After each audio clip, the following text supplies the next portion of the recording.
Recording in progress.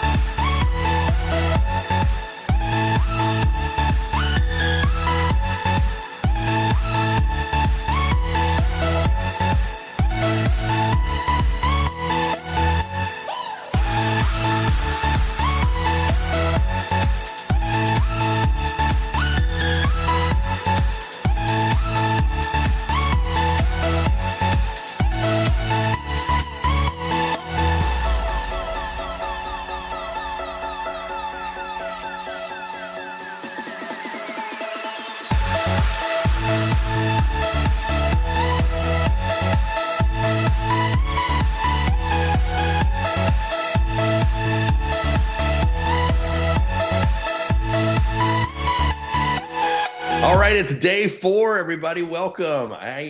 Day four gets me a little bit in my feels. I don't know. It's like almost the last day of school. I'm getting a little bit anxious about tomorrow. It's exciting, but I know we have very limited time together, and I have still so much to share with you guys. Tell me in the chat box how you guys are feeling about having been introduced to the technology. Now, have you like the presentation class? Was the presentation class good? After last night, do you feel like you could be more confident in your presentation since you see how it's done? And by the way, I am not the maestro. I've only been doing this for 2 years. So, you can beat me at the presentation. Add your flavor. Don't just say what I say, but just trust yourself that what you say is going to be good and it's going to bring a lot of value. Tonight, we've got, a lot to cover because tonight is all about filling that funnel. Like, how do we actually get people to show up to your webinar? So that's sort of the last big piece to fill.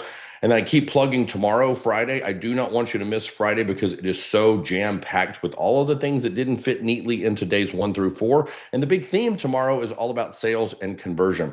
So we're going to go ahead and get going. But before we do, I'll go ahead and share screen. But I actually, before I do that, I want to ask for a couple of three or two. How about three people? If three people who have a big takeaway that you want to share, go ahead and raise your hand. And I want to know, what is the biggest thing that you're walking away from this experience with? Like the big aha, or it's something you feel empowered or excited about in your business. What's been the biggest thing so far that you're walking? Okay, I've got three people. I've got Christina, I've got Isabel, and then iPad. iPad will have to tell us what to call you. Now, meanwhile, while you guys are getting ready with your feedback, I want to share something really quickly. I have some congratulations in order. The congratulations are we actually have 5 people who have already joined the private one-on-one inner circle program. That means that there are 7 spots left. That escalated very quickly. So congratulations to these 5 people. Let's show them some love in the chat box.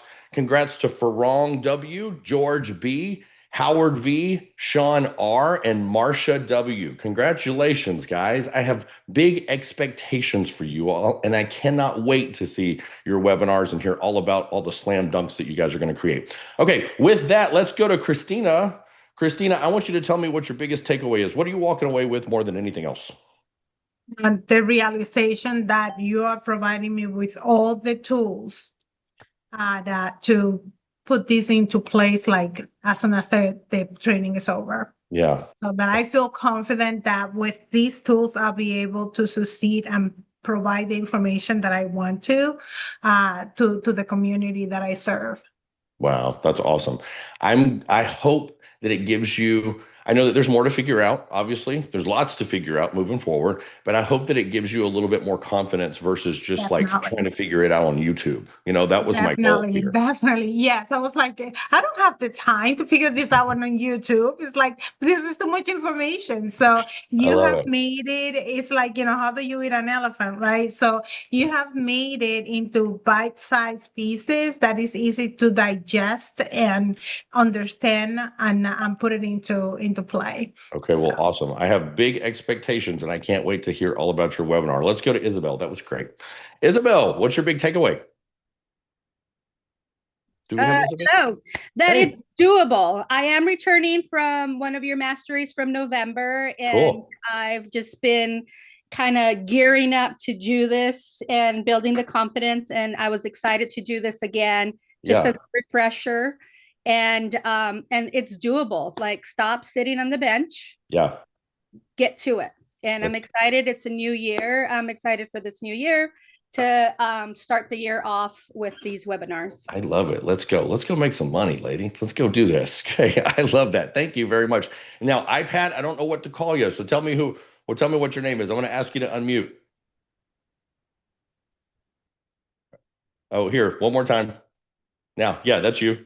It should pop up. There you go. Got it? Yeah, sorry. Hey, what's your name? Yeah. I'm Todd from Minnesota. And yeah, man, it's one of those things. I've done a lot of video stuff in just all kinds of online and stuff, but it's like what Isabel said. I now can go, I can do this. Mm-hmm. You know, your presentation's awesome, and it's cool that that you don't hide, like the other day when you looked over and somebody was talking to you, and just kind of the rawness, man. It's like, just be yourself, right? So I can do this. It's crazy. It's easier, and it's what works. Yeah. You know, like, yeah, it's not. I think we haven't really said this explicitly, but don't tell me in the chat box if you guys agree. Don't you think that people have like detectors now? Yeah. And they sort of like recoil against things that are too slick and too produced because it doesn't feel real. And so if you're imperfect and your kid interrupts you, you know, like it feels real because it is, right? And that's how they know. And I think that that's important. So yeah, just ditch the script. Yeah. I see some other folks online. I wish I could get to you tonight. Maybe we could do it in Q&A if we have a few more moments. Maybe we'll have an opportunity to do this tomorrow, but we have packed this so tightly. Guess who's coming back? Mo is going to come back here in just a few moments, because tonight is all about filling that funnel, and filling that funnel in a webinar funnel looks like running ads. So even if you've never run ads before, or if you have run them in the past and maybe struggled a tiny bit, relax, because what we're going to do is we're going to talk about how to fill that funnel with paid ads. Here we are on day 4. There you are. There's your sign, like at the mall. You know, we're going to talk about how to get that big scalable funnel, which is paying Facebook and Instagram, your traffic sources, so that they send the right people to your webinar who are likely to click on your ad, sign up, and let's go. Now, I'm also going to lay it on a little thick and give you guys some extra tactics that you can use to add additional webinar registrations for free. We'll get into that in just a moment before we welcome Mo. And then we're going to set up, you guys will see the steps in setting up your high converting ads for low cost leads. The goal tonight would be to take some really amazing notes. One of the reasons that we can't do it like roll up sleeves and do it like looking over your shoulder is because it's different every time a little bit, because Facebook loves to change stuff. The dashboard always looks a little bit different. So FYI, the CRM we have control over, so we know exactly what that experience is going to be. Facebook, you know, it'll always make sense, but they'll throw you these curveballs and you walk in one day and you've got a different dashboard than you had yesterday. We'll talk about that a little bit more, but we're going to go through every step in that life cycle of start your Facebook ad or business manager to account, ad account, all the way to running that ad. And then we'll show you how to set up that campaign as well. And that ad campaign also includes a template that's very proven. So as a reminder, the challenge will be recorded for VIP members. If you have not upgraded to VIP and you've decided that you want to do that, go to school, click classroom, and then VIP experience, knock to join. So tonight we're going to be giving away our final $300 Facebook advertising credit. And then tomorrow we're going to be giving away one lucky person is going to get that webinar mastery toolbox, one person from the VIP section. And we're going to announce those winners, or that winner rather, tomorrow. So tonight, like we said, we're going to be going over the paid ads and then also some reactivation techniques for some free leads as well. We're going to try to go reasonably quickly so that we can save a little time for Q&A. Now, once you have your landing page and your reminder sequences and your phone number and all of that stuff set up, the last thing you do is turn on ads. A lot of people want to go play with that. So you can go and create the ad campaign, but don't turn it on, right? You have to wait until all your ducks are in a row before you push go. It doesn't make any sense to run the ads if we don't have the ability to text and email reminders and stuff yet. So we got to follow the checklist. Wait, the last thing that we do is run that campaign, but then it is time to market it. And we have free methods of getting leads that you can supplement your paid methods with. Now, paid ads are the big like meat and potatoes. Yes, That's the big scalable strategy. You are cutting a check for Facebook and Instagram to hand you this traffic, people who will be interested in your offer. Now, what we can do is we can supplement that. We can pile on with some free methods that can boost your webinar signups by 15 to 20 extra signups every time you do this. I'm going to give you one tactic that's probably pretty common sense, something that's kind of tried and true. And then I'm going to give you something that you probably did not think of that's worked for us in the past in terms of getting free leads. So the first thing that we want to do is we want to think about where your easy wins are. So think about your database, and whether that's a database of leads that you have generated, whether that's a Sphere database, even if you've got the A-OK to send this kind of thing to the folks in your church group, whatever your database looks like, your world, you want to make sure that you're inviting those people to this thing. So what we did is we wrote some scripts for you that have worked for us in the past. There's a tiny bit of NLP, if you know what that is. There's a tiny bit of NLP in terms of like the word choices that tend to get people to respond to these emails, because we select certain words and put them certain places in the email, okay? Now, these are going to be your warmest leads to your webinar, and they have the highest chance of closing because they already have, write this down, brand awareness of you. So our traffic from Facebook and Instagram is going to be cold traffic. They do not know you from Adam yet, right? So these folks who are, maybe even if they're just a lead that's been receiving property emails from you for like a year or two, they've seen your face, they've seen the brand, and so it's not new. There's already a certain degree of trust that's built there. So they have the highest chance of going to close, and so you want to make sure that you don't leave them out. We recommend, this is what we've seen work well, is sending out 3 emails prior to the webinar. We like to do it on 2 days before the webinar, the day before the webinar, and then the day of. That's worked well for us in the past. Now, if you have an opt-in to text your list, then you can do that, and it has a 4 to 5 times higher open rate. Only do it if you have a text opt-in, however. Now, by the way, these email copies that we are going to go over right now, they are also located in School in the resources section for day 4. Don't feel pressured to go and write all of this stuff down, okay? So here, what do these scripts look like that we've used successfully in the past? Here's your first one. I got to put on my glasses for this one, you guys. I'm at that age. Now, hey, so-and-so. Hey, Brad. I wanted to quickly email you to check and see if you are still interested in buying a home in Austin. If yes, then I invite you to join me on Wednesday. Notice the wording. I invite you, okay? It's an invitation. It's not a webinar. It's not a class, not a registration. It's an invitation first and foremost. On Wednesday, June 5th at 7 p.m. for my free live masterclass. Masterclass tends to work a little bit better than webinar. Write that down. Masterclass. It's got a little bit of weight to it versus webinar. Now, I'm going to be talking about buying a home in Austin and how to save big, up to $50,000 on your purchase. Dozens of home buyers just like you have attended this free class and were able to buy a home using the valuable information. You can accept your invitation, not register. You can accept your invitation by going here. Those little tiny tweaks in the words that you choose really do make a difference. Now, the day before the webinar, here's the one. Hey, did you get my email, Brad? Hey, Brad, checking in with you to make sure that you got my email yesterday. It's an invitation to the live virtual home buying class that's happening tomorrow at 7 p.m. We're going to be discussing how to buy a home in Austin and how to save up to $50,000 in your costs. If you're thinking about buying a home, then you don't want to miss this RSVP for the free virtual class by going here. And then the final day of.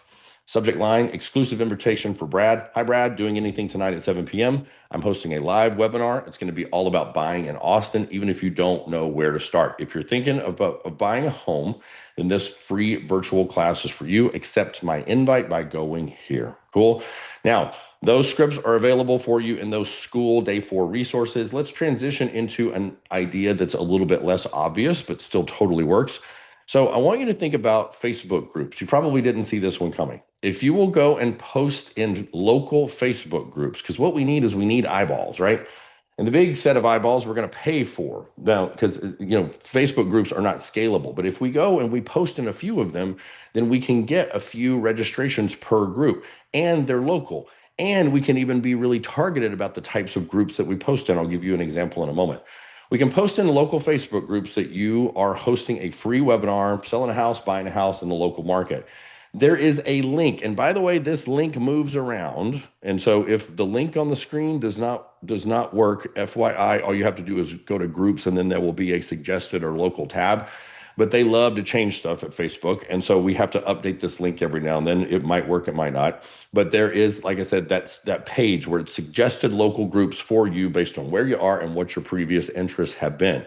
Now, if you go to that page, what you'll see is something like this, where it's going to highlight for you, here are some groups that we think that you would enjoy or that you should be part of based on your behavior and your interests. Now, let's do a little experiment here. Now, if let's say I saw somebody on Monday say that their targeted avatar, like the client that you want to work with, is a move up seller. So we're talking about someone, I'm assuming they mean, who is selling a starter home to get into that next house. So I want you to think about, who is this person? Go to the chat box and tell me, where do you think our move up sellers would hang out? What type of Facebook groups? There's no wrong answer. Let's just get some ideas. Think about what that person's life is like. Where do they engage? Where would they hang out online with the limited time that they have? Tell me in the chat box. Church groups, estate sales, okay. PTAs, mom groups, that's kind of where I was going. Because what we're thinking about is, who moves up and sells the starter home? It's probably parents who had that third kid like I did. You saw her or heard her, that just sort of changes everything. And now the 1,500 square foot house doesn't work anymore. That's probably their driver, is more space. So I'll give you an example. I love the mom groups. I love the community activity groups. That's a really good suggestion. What else do we have? School Facebook pages. That's a good one. Family groups, soccer groups. I didn't think about that. That's really good. Yeah. Because that's where we're all hanging out. I'm sure, certainly in one of those. Okay, so I was thinking about where I live. The area in Austin, Texas that I live is loosely referred to as Circle C. There is a Facebook group called Circle C Free Baby Stuff, because all of us have had too many kids. And you know, after you're done having kids, how you have all the baby stuff and the little kid stuff and you want it gone and you don't want to have a garage sale and you're basically just like, come get it.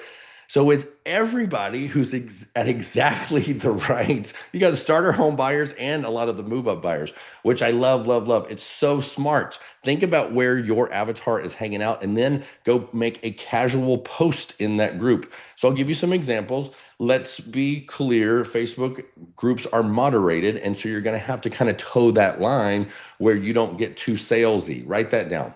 Whenever you're doing the Facebook groups, you got to make sure that you don't get too salesy, because then you'll flag the moderators.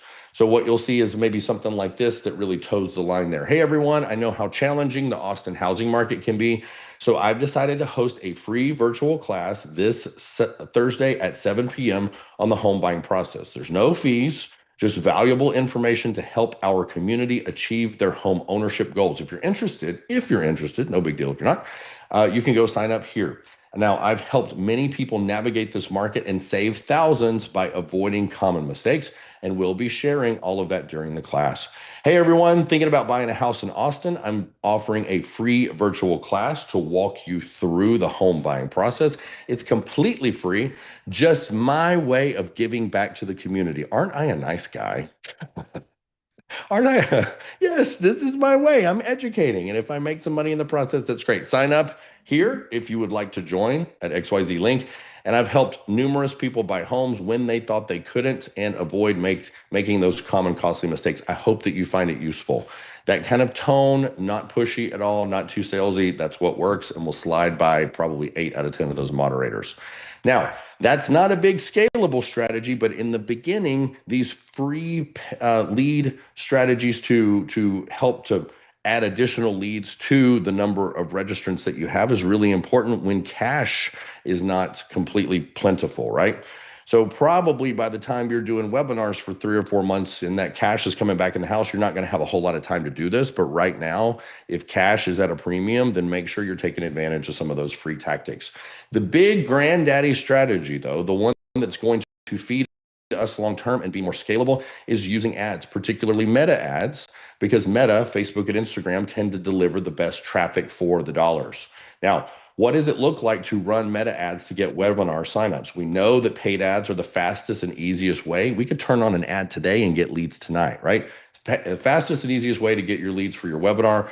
Meta ads run primarily on Facebook and Instagram, but if you notice, Meta is picking up these other properties. So Meta just bought a big AI that I use called Manus. So we might see some ads on there.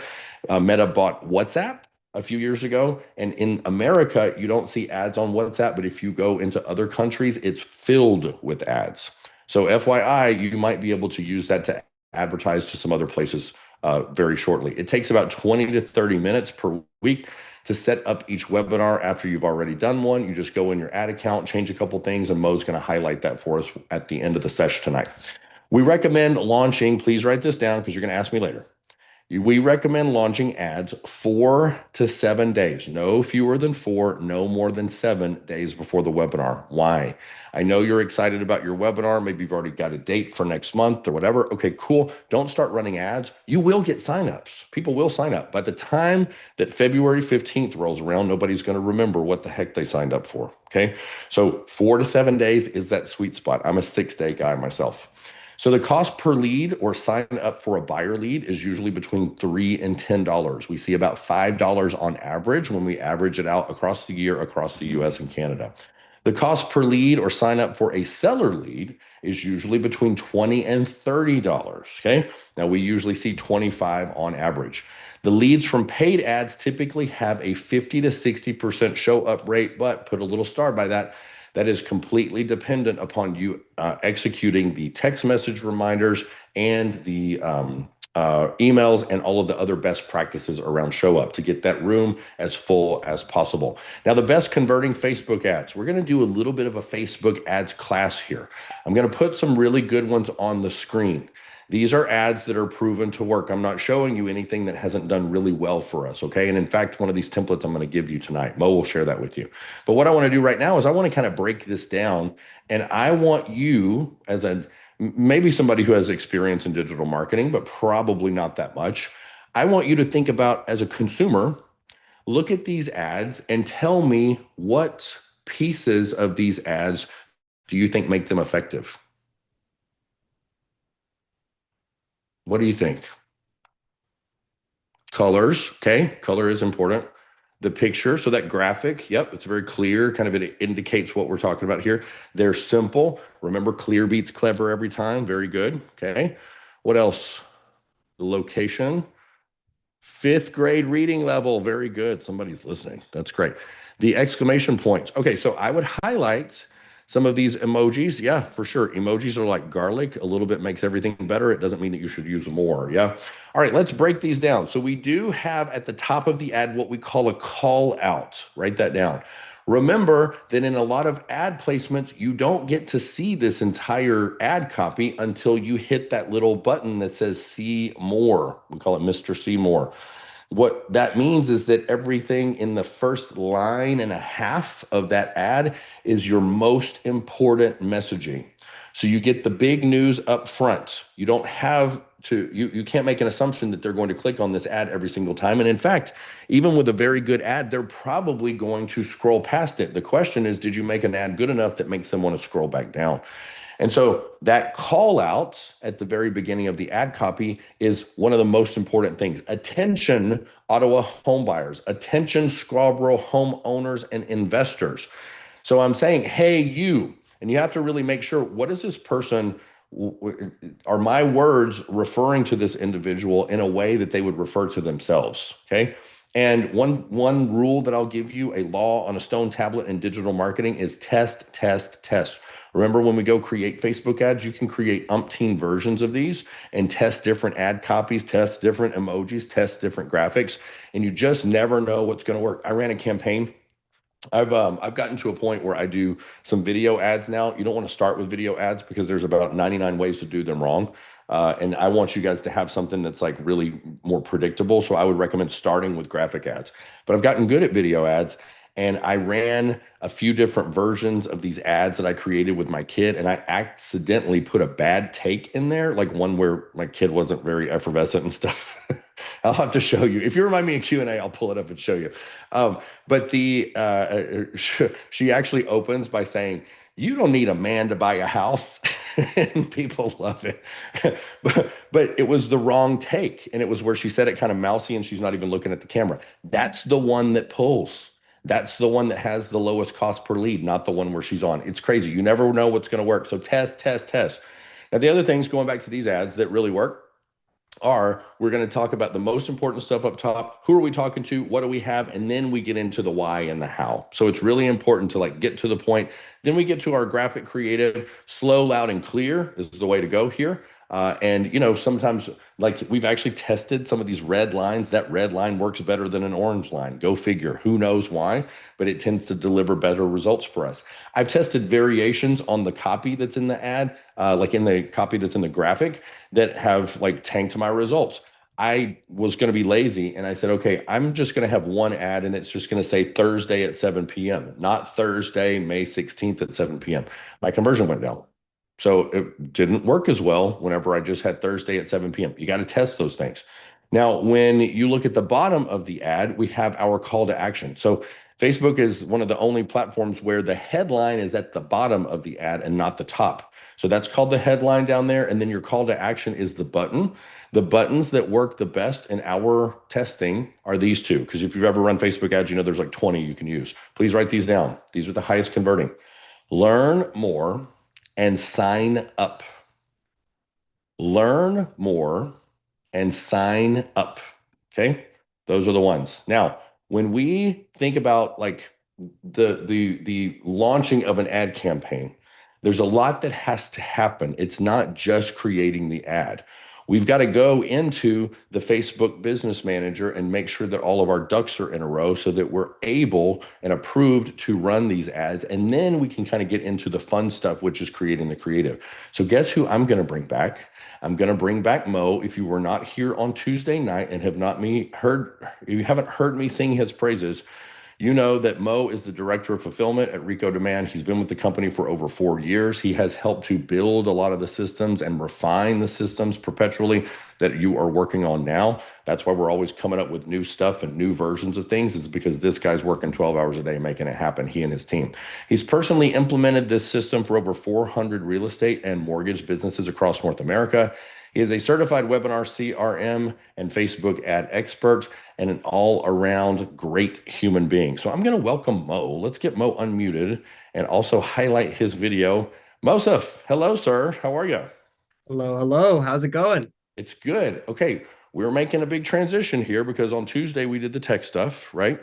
You held our hand through that setup. Yesterday, I walked everybody through how to present. Tonight, it's about filling the funnel. Before we get into all of the things that we're going to learn about in terms of filling that funnel with ads, what's the one thing that you want to make sure that these guys hear slow, loud, and clear before we start?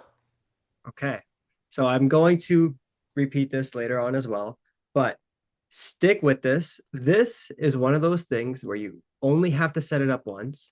And after this, it's all about actual marketing, and the more you run ads, the better you get at it. Yeah, right. Sure. So your first campaign, you want to approach it with like the test run. All right. You load up a bunch of different variations, a bunch of different ads, different ideas, examples, and you figure out what works and you just keep optimizing and optimizing from there. Agreed. Test, test, test, baby. Okay, it's your show. And I always learn something every single time. Every time we do this, even though I've been at it for a while. I would say if I can summarize all that, what I just said is all marketing is ultimately a test. Yeah. Good. All right. Well, thank you again for those kind words, Bradley. Hello, everyone. I'm super excited to be here again. Today's actually my favorite day. But today, like day 2, is a bit intensive, or you can say challenging. All right, setting up your meta ads to market your webinar can get technical and it can take a few hours to get the hang of. So we are going to make the best use of this next hour and a half that we have together.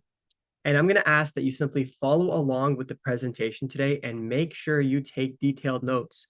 Pull out your pens and papers, your notebooks, your iPads, whatever it is. I want you to prioritize absorbing information from today's session. I want you to prioritize noting down all of these steps that I'm laying out, because what you're going to find is going to happen if you try to follow along while I'm giving the instruction is you might, do something a little bit too slow and then miss the next 3 instructions that comes afterwards. So you want to prioritize taking your notes today.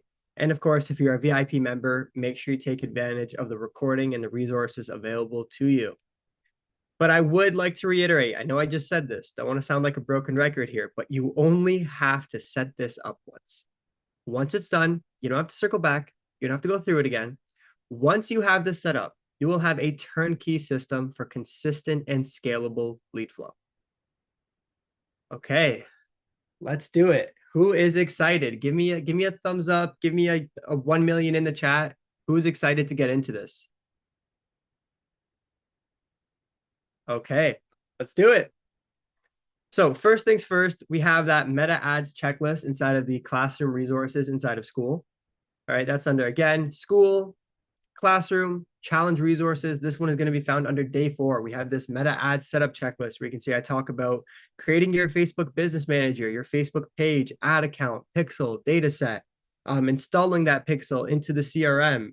And then once everything is set up, we also have a checklist for how are you going to set up each webinar, like updating the date in the webinar launcher, updating the date in the ad creative or the Facebook campaign. And then, of course, after you host your webinar, you assess and improve. What was your cost per lead? How can you improve that cost per lead? What was your attendance rate? How can you improve that attendance rate? The appointment rate, what was it from your webinar? How can you improve that appointment rate and generate more appointments and close deals? And then finally, the one that goes a little bit more unwritten is the chat engagement. What was that engagement like on your webinar, and how can you engage with your attendees further? Okay, so what we'll be going over today is first, creating a Facebook Business Manager or a business portfolio. We're then going to be talking about creating an ad account and a Facebook page. Then a Facebook pixel and installing this pixel on the CRM's website. We'll also be talking about using Canva to create our ad creative or the ad images. So what the lead is actually seeing, that is what we call the creative. And then finally, creating a Facebook campaign with a $300 to $500 budget. Now, before I get into how to set everything up and all the instruction, I want to take some time to cover some common points of confusion. I'm willing to bet a few of you have probably already asked this question. I find that a lot of the time, especially on Facebook, and Bradley, I know you experienced this in the past as well. A lot of the confusion on Facebook sometimes just comes from the words that we use to describe what we're seeing or to describe what we have in front of us. So, for example, the difference between a Facebook profile and a Facebook page. All right. A Facebook profile is also known as a Facebook account. All right. So this is what you use to sign into Facebook. When you go to facebook.com, it asks you for an email and a password. And when you sign in, it takes you to your Facebook account or your Facebook profile. Then we have a Facebook page. I will get more into this later, but your Facebook page is what we also refer to as the business page. So these are separate things, your Facebook account and your Facebook page. And you cannot have a Facebook page without first having a Facebook account. I'll get more into that later, but again, it's very important, at least when you're asking your questions or when you're doing this setup, it's very important that you're using the right words to describe what you're seeing. Okay. So first things first, what is a Facebook Business Manager? A business manager or a business portfolio, or it's also known as the Meta Business Suite. It is a central hub where you can integrate all of your business information and assets and Facebook marketing activity in one central place. Now, what is an asset? An asset is anything that can be used in a Facebook campaign. And the only assets that you will need in order to run the webinars and really any other campaigns is first a business page. This is what is shown as the advertiser. All right, so when we're running our ads, we need something to be publicly shown as the advertiser. That is the page. We then have the ad account. The ad account is where the ads will be published and where they will be managed as well. So that's where we can create campaigns, and that's where we can track the performance of our campaigns. We then have the pixel, or what's also known as a data set, and the pixel handles the tracking for the advertisement. I'll get more into that later as well. And finally, the final example of an asset, this one is the most, I guess, easy to understand. This is the payment method. The payment method, well, it's kind of self-explanatory. It's what Facebook is using to pay for the ads. That is also considered an asset. So today we are taking the approach of starting a business manager and all of these Facebook assets from complete scratch. Can I interject something, Mo? Absolutely. The most when I watch the chat box during challenges, the most common point of confusion is that realtors and mortgage loan officers have started a page in the past, maybe a long time ago, to sort of promote their business in terms of like tell their friends about their business, Bradley Pounds Realtor. But what we may or may not have done is the actual step that we need to do here, which is to create a business and assign that page to the business. Because you can have a page about your cat or like how much you love Star Wars. But if you want to advertise from all of this control, it has to nest under a business. And a lot of us actually haven't taken that step. The good news is that it's really, really quick and easy to do. Facebook makes it easy because that helps you spend money with them and they love that. So just FYI, just because you have a page that says Bradley Pounds Realtor doesn't mean you have a business. Mo is going to show you in just a moment how to tell whether you have a business or not. And if you don't, there's very quick instructions about starting a business manager. Exactly. And I'm going to give you all those instructions, whether you have a page or you don't. I'm going to give you that instruction today. Okay, so first things first, you need to head to business.facebook.com/settings. That's the first place we go, business.facebook.com/settings. Sometimes when you get to that page, it might ask you to sign into your Facebook account. You would sign into your Facebook account if that's the case. Otherwise, if you're already signed in, you will get taken to one of 3 different pages. The first thing you might see is a page similar to the image on the left here, where it asks you or it prompts you to select one of your businesses. And if that's the case, you're going to select the business pertaining to your real estate business. If you don't have one, you would click Create Business. Otherwise, you might get immediately taken to a page similar to the image on the right. And if you see the image on the right, you are actually in the right place. You just want to stand by. The end goal here is to get taken to a page similar to the image on the right. So you go to business.facebook.com/settings. You will get taken to one of 3 different pages. Either A, the image on the left here, B, the image on the right, or C, you will get prompted to create a business manager. So you will see a page that says, let's get started with business tools from Meta. And if that's the case, you need to click Create Account, and you need to fill in the details to create your business portfolio in the Business Manager. So this includes your name, or first your business name, and that's going to be this is very important that we have this written, in a specific way. This is going to be literally the name of your business. So in my case, I did my first name, last name, -real estate. Oh, we then have the field for your name. You want this to be your legal name. And then finally, your business email. This is going to be the email address that you use to commonly conduct business. So some different examples of a business name could be, your name -real estate, or your name -mortgage, or I can make this, the Rico Demand team, or the Rico Demand real estate team, or anything along the lines. It can be your branding as well. The field for your name, this should automatically fill up. If it does not, again, you want this to be your legal name. Don't use a synonym. Don't use like a nickname or something. Write your legal name in here. And then for your business email, you can use a personal, but try to use an email that you use to commonly conduct business. All right, now once you have created your business portfolio, you click Submit. You will then get taken back to this page where you see the image on the right here. Again, the end goal right now is to get taken to a page that says Business Settings. We need to go into the Business Settings. Again, that's business.facebook.com/settings. Okay, so far what we've covered is we have created a Facebook Business Manager. Now, before I move on to the next step, I want to check in with everyone here. Did we take our notes? Let me know in the chat. Give me a yes, give me a thumbs up. Let me know. Okay, I see a lot of yeses. You guys are on it today. I love it. Let's move on to the next step. Creating the page and ad account.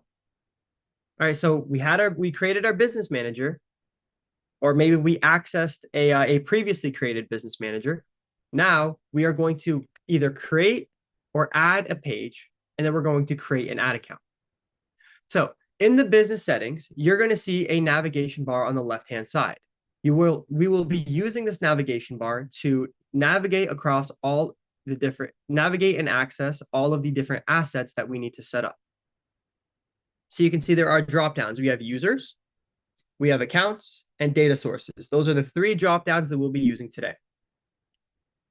First thing that we're going to set up is the page. So we're going to navigate over to the accounts drop down. So under the accounts drop down, we are going to find pages. Again, you want to note that down. In the business settings, we're under accounts and pages. Now, first, before we set up the page, what is a business page? What is it used for? The Facebook page is a free way for businesses, brands, celebrities, causes, organizations, you name it. It's a free way for these things to reach their audience. Now, while Facebook profiles can be private, pages are completely public. The page is what will be shown as the advertiser in our Facebook campaign. So your Facebook profile, this is where you're going to add your friends. This is where you can, you post your life updates, you post pictures of your kids or your dogs or your cats or whatever. But your Facebook page, again, this exists under your Facebook profile, it exists under your Facebook account. And your page, or what's commonly referred to as the business page, this will be always public. And that is what we need to use to advertise. We cannot advertise off of a personal account. We can only advertise off of a page. So pages are completely public, and this is what will be shown as the advertiser in our Facebook campaign. So we need a page that is dedicated to our real estate business. If we don't already have a page, I'm going to walk you through how to create one. If you do already have a page, I'm going to walk you through how to add that existing page into your business manager. So what we do here is under the accounts dropdown, we find pages. And once we click on pages, we are going to click add on the top right of that page. You can see here it says add. Now, if you have an existing Facebook page, you're going to find the button that says add an existing Facebook page. You're going to click on that button. And once you click on that button, you get a pop-up where you can search for your page name. And once you search for your page name, you get a drop-down list. You're going to select your Facebook page. From that list, then you're going to click next.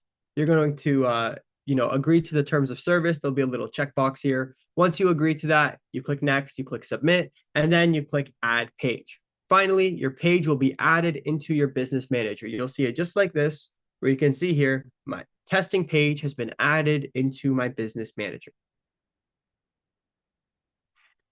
Now, if you don't have a Facebook page, so what I've just shown you is how you can add an existing Facebook page. And again, the button for that is under accounts, pages, you click the add, and you click add an existing Facebook page.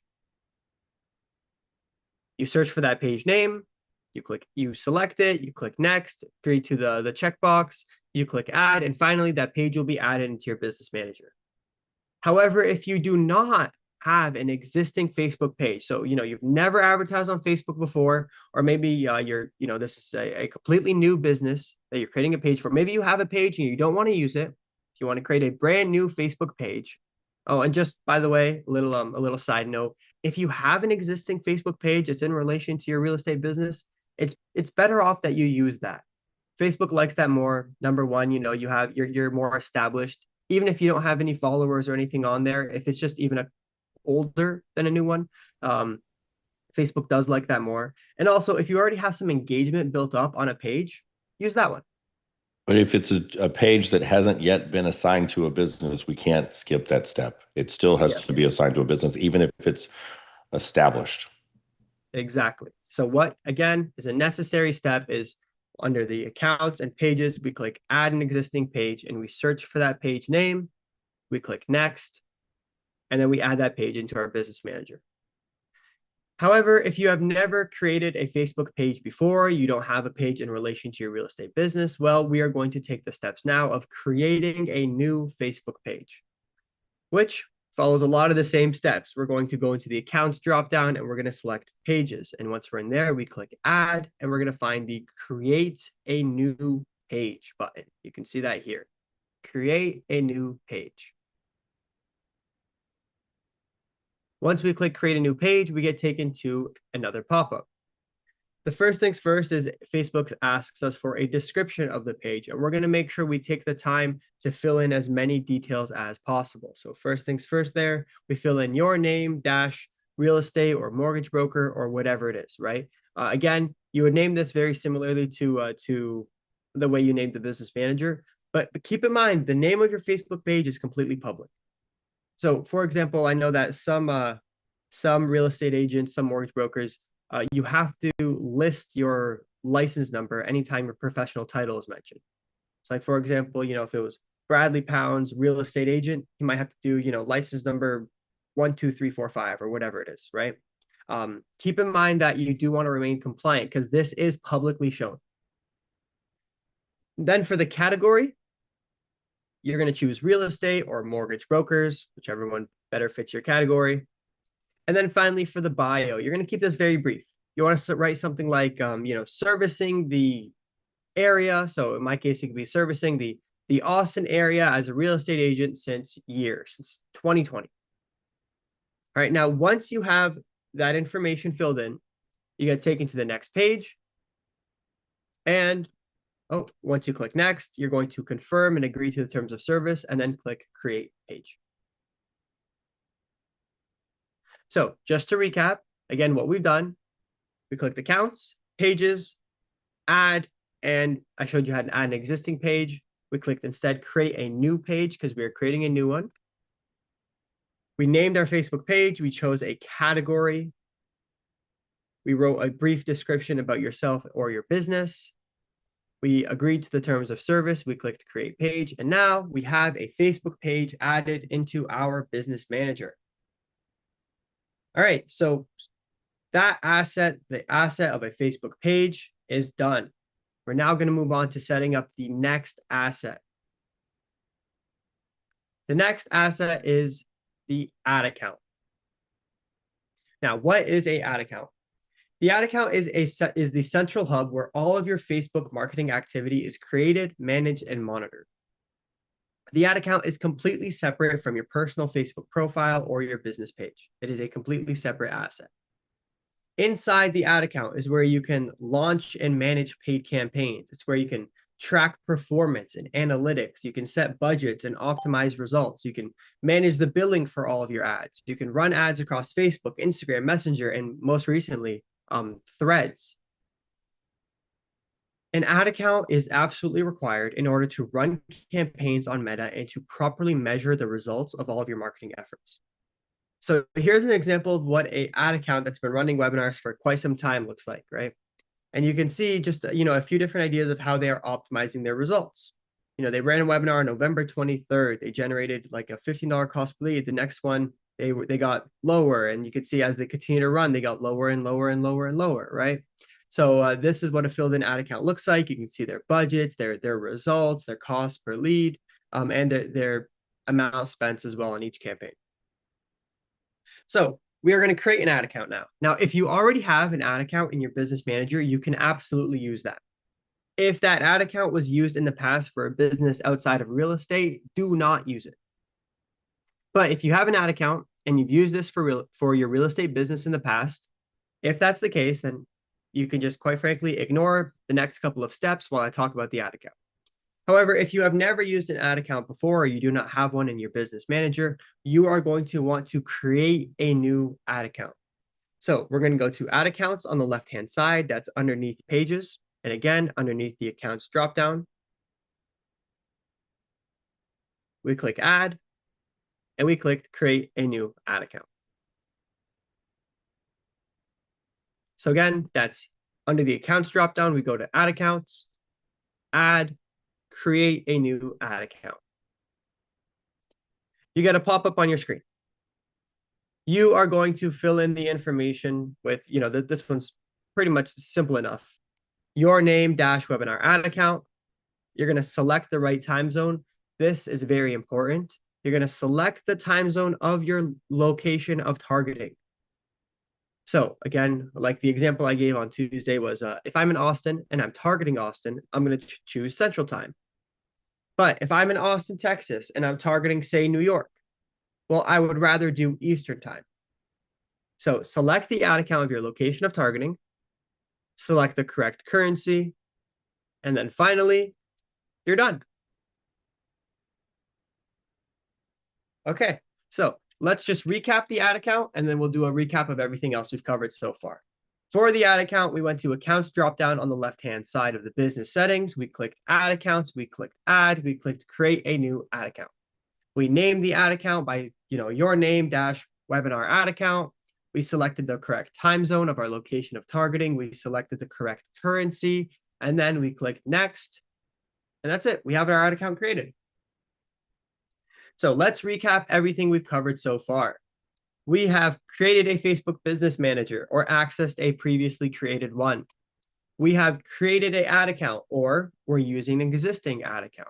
We created a Facebook page or added an existing Facebook page. We're now going to move on to the most challenging step. So it's very important right now that, we have our attention completely at the screen here. This is the most challenging step. Most people do have questions here. We are going to create a Facebook pixel and installing this into our CRM's website. What is a Facebook pixel? So the Facebook pixel allows Facebook to track actions happening on your website, and it reports it back into the ad account.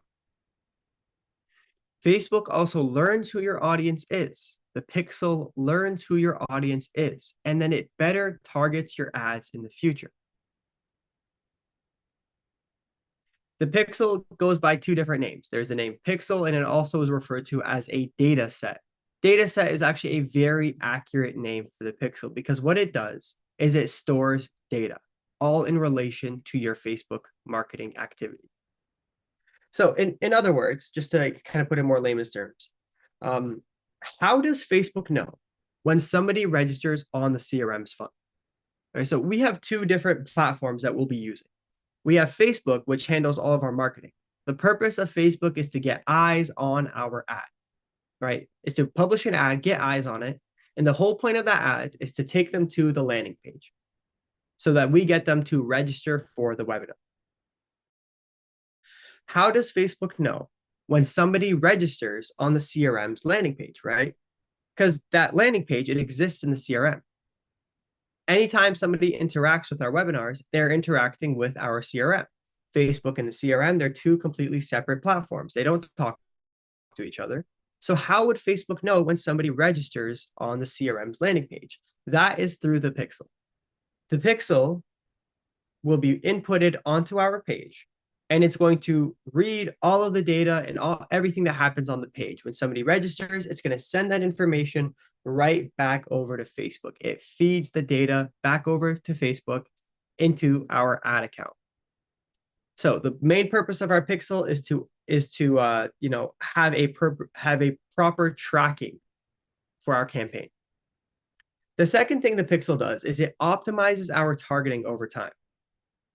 So the first time you launch your Facebook ad, you're going to have individuals with a certain character profile respond to your campaign. So for example, these might be people who have visited realtor.com in the past, 6 months, or people who are, who frequent certain Facebook groups, or people who follow specific Facebook pages. The pixel is going to develop a character profile based off of who is commonly interacting with your advertisement. And then for your next campaign, the pixel is just going to resort to automatically targeting that character profile. So the more you use your Facebook pixel, the stronger your targeting becomes. Now, we are going to create a Facebook pixel or create a data set, and then we're going to install this into our CRM's website. So Now we are in the data sources dropdown inside of the business settings. So again, we had users, accounts. Now we're in data sources. And under data sources, we're going to select data sets and pixels. So again, that's data sources, data sets and pixels. We then click add.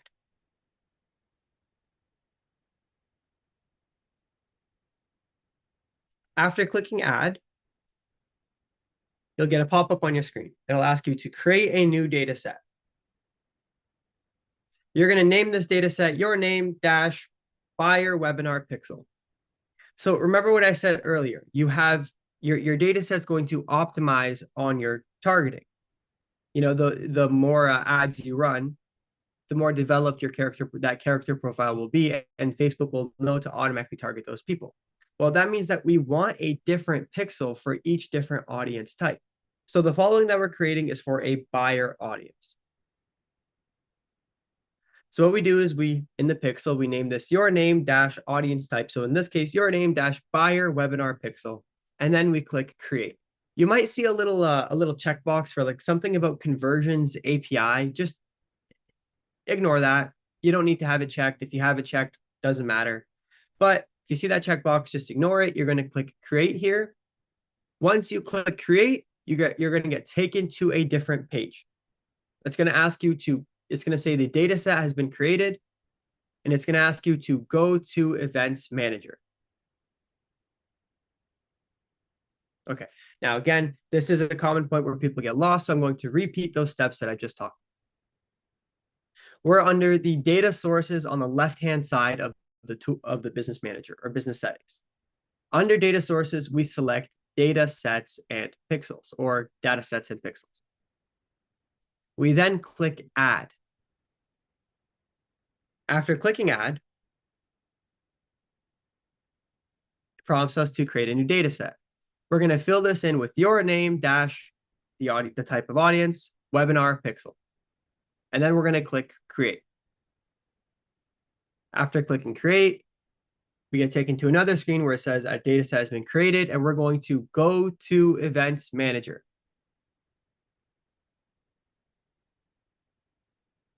All right. After going to the Events Manager, we get taken to an entirely different tab. A new tab will open up on our screen. Keep the previous tab open. That's the business settings. We will need to refer back to those business settings.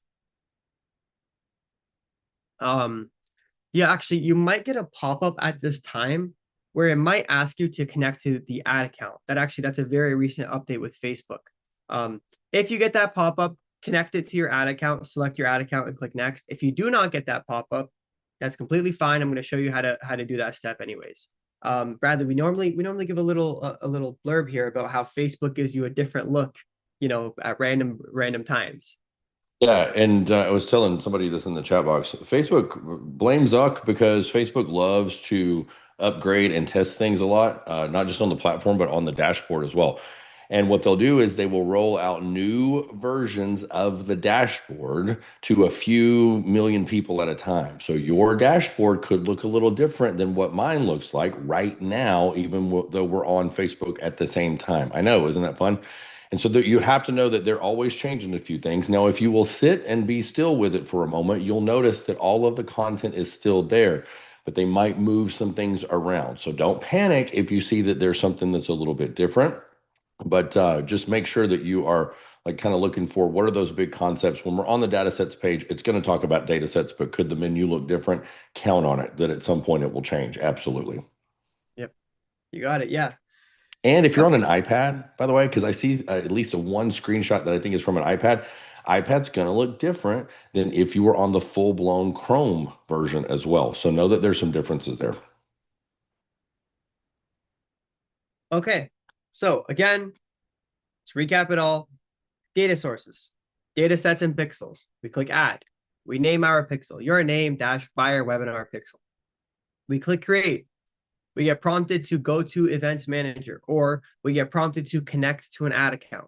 If it asks us to connect to the ad account, we're going to select the ad account that we just created, and we're going to click add. If it does not prompt you to connect to an ad account, we're then instead going to click Go to Events Manager. When you click Go to Events Manager, you get taken to a different tab.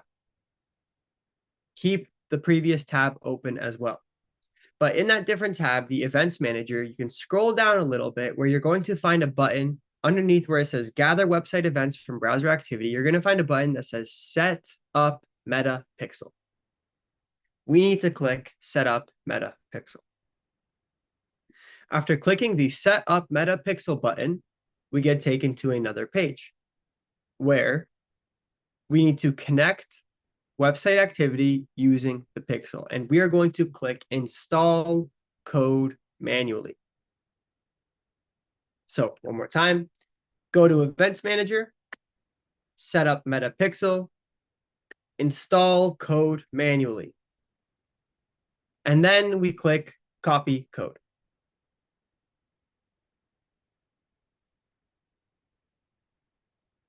So go to Events Manager, set up Meta Pixel, install code manually, and then click Copy Code. And once you click Copy Code, you now need to head over to the CRM. So I'm going to give everybody a couple minutes here, or a couple seconds here, to open up your CRM. That's, again, crm.ricodemand.com. You need to open up your CRM. Now, what we need to do is we now have the pixel code. We need to input this code into our CRM's funnel. So to connect the pixel to the CRM, we're going to open up the CRM and we're going to find Sites on the left-hand side. So that's CRM Sites. We're then going to click on Webinar Funnel. So CRM Sites, Webinar Funnel. In the webinar funnel, we're going to find settings in the top navigation bar. So again, that's CRM, Sites, Webinar Funnel, settings at the top. We're going to find a piece of text called, or we're going to find a body of text called head tracking code, and we can paste the copied text directly inside this box here. Once we paste the copied code under head tracking code, we can click Save. And after clicking Save, congratulations, your pixel is officially connected to your CRM.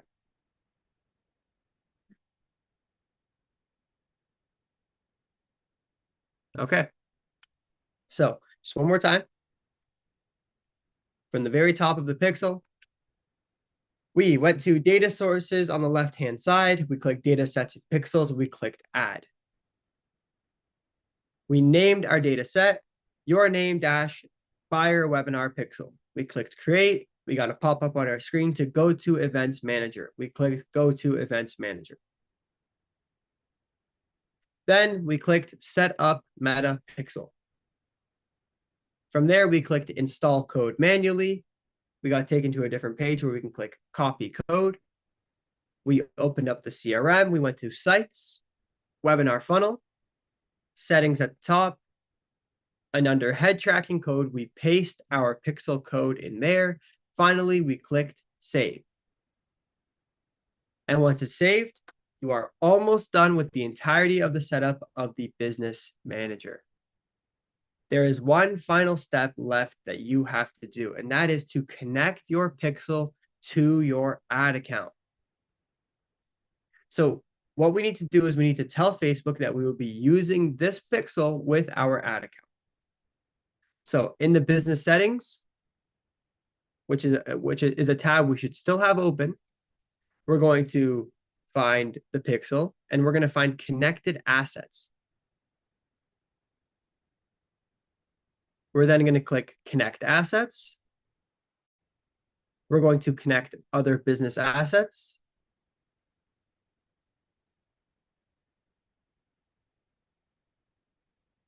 And then we click add.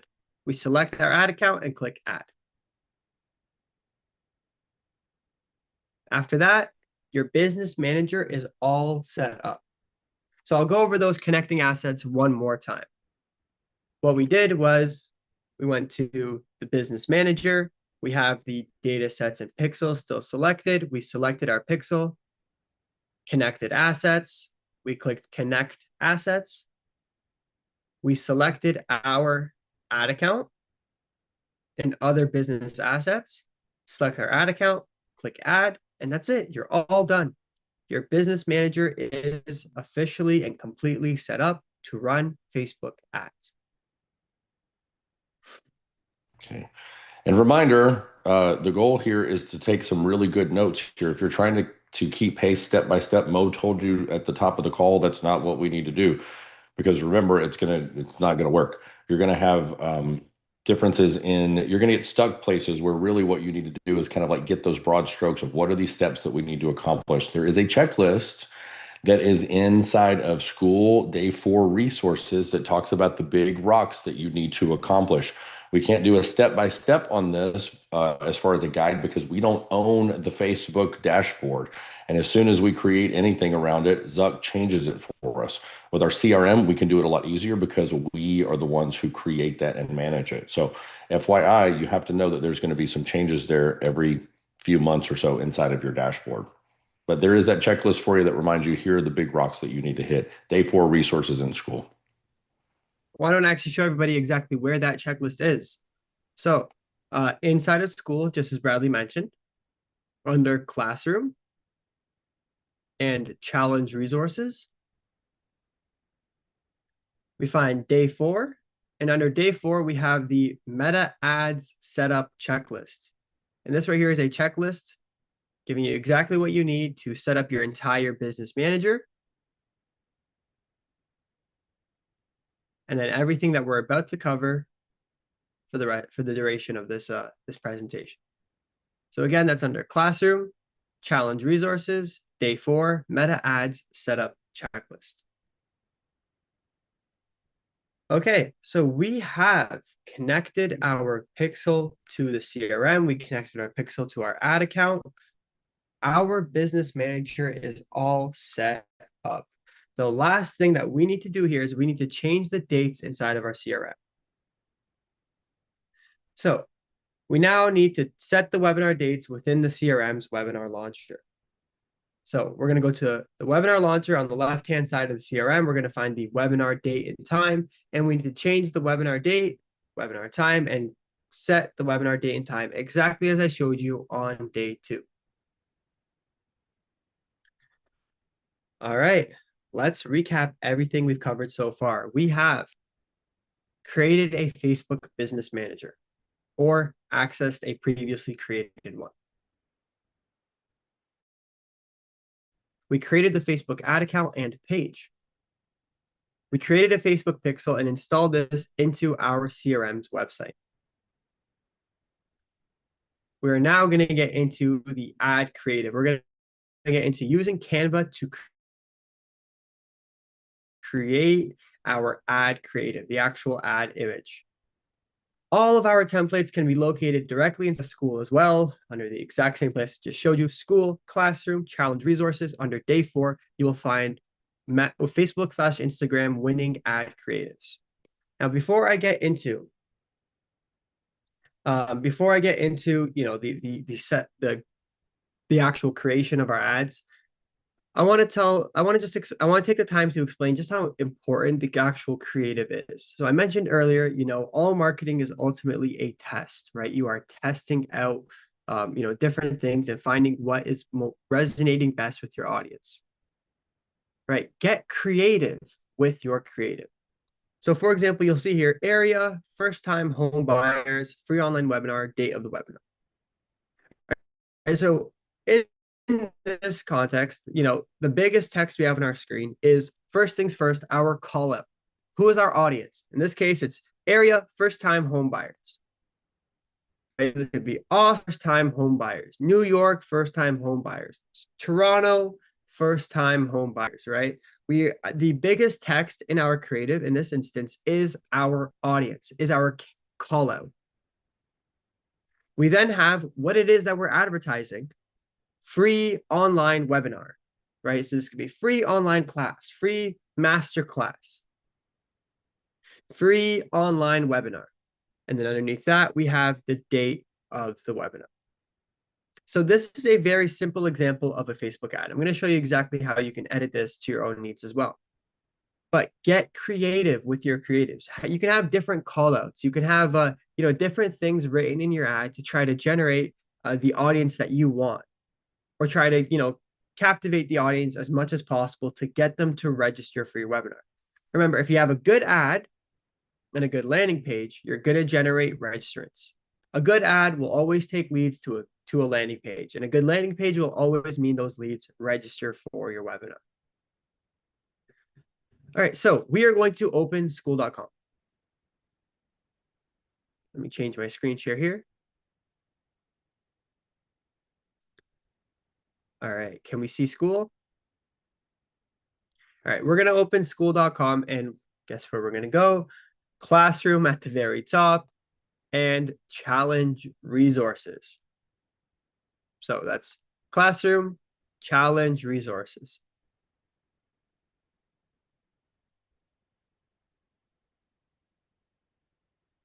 And under day 4, we have Facebook/Instagram winning ad creatives. Also, I guess one thing I didn't talk about was our winning image ads swipe file. If you've purchased that, you can also open that up, open up our link to Canva templates, open up our winning ad swipe file, select from a bunch of different templates. But for now, we're going to go into challenge resources. We're going to reference the this Canva template here under day 4 under Facebook/Instagram winning ad creatives. This right here is a link to a Canva template, and when we click on that link, we get the chance to view template and open in editor. All right, so this right here should actually say area, but I'm going to walk you through how to edit this template right now. So area, first-time home buyers, free online webinar with the date of the webinar. Right now, depending on what area you're targeting, actually, when you get your template, it might load up like this. So area, first-time home buyers. Well, we're going to change this to our location callout with our audience callout again, and we want to maintain the same formatting. One common mistake I see made is I'll tell people to, hey, like, get creative with your creative, have a good callout, good strong callout, in big text, but people will forget to make their ad actually look nice, right? You still want a decent looking advertisement. All right, so area, first-time home buyers. We're going to in here write our area, Austin, first-time home buyer. Now, when you're first launching your campaign, you want this to match with what you have written in the city section of your webinar launcher. So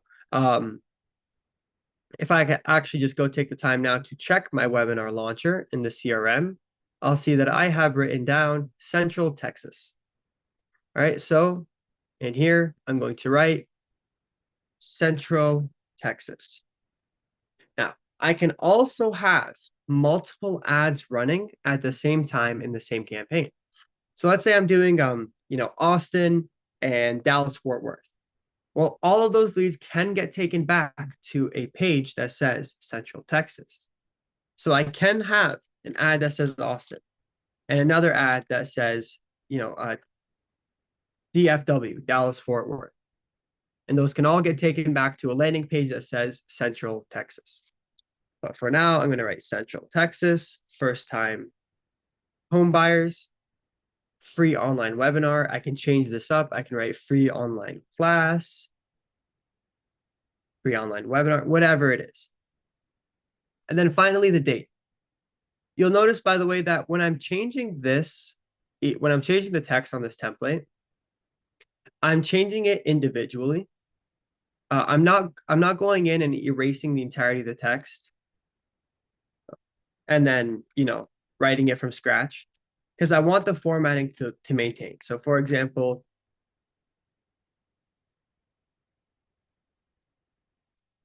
right, well, this here doesn't look as good as this looks. All right, so we're going to keep the formatting the same. And then Thursday, December 18th at 7 p.m. Well, I can change this to the date of my webinar.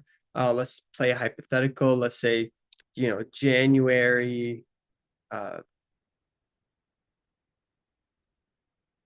15th at 7 p.m. Okay, then we have the image in the background of our ad. Well, what we would want is we would want an image that is either that is in relation to our area in some way, shape, or form.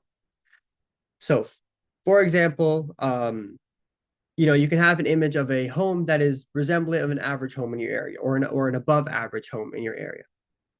Or you can also have something that is a little more symbolic. So, for example, Toronto, for instance, we have like an image of the CN Tower would be a really good symbolic image to use. It's not in any relation to real estate, but that is symbolic of the area. Bradley, you have a really good example of an image that is like symbolic of your area of targeting, right? Yeah. And again, this is not because I'm so smart. This is because I just tested a bunch of stuff. And guess who told me to test? This guy with the curly hair right here. What I did is I was advertising south of Austin. There's an area that's like the southern suburbs. One of the towns that's the most appealing is called Buda, B-U-D-A. And I tested a bunch of things that they were okay. But the one that really sang and created the lowest cost per lead was a picture of the water tower. So there's a water tower that says Buda. And what you're doing is you have like 1/3 of a second to make these people realize like, oh, he's talking about me. He's talking about where I live. And the water tower did it. Go figure. There you go.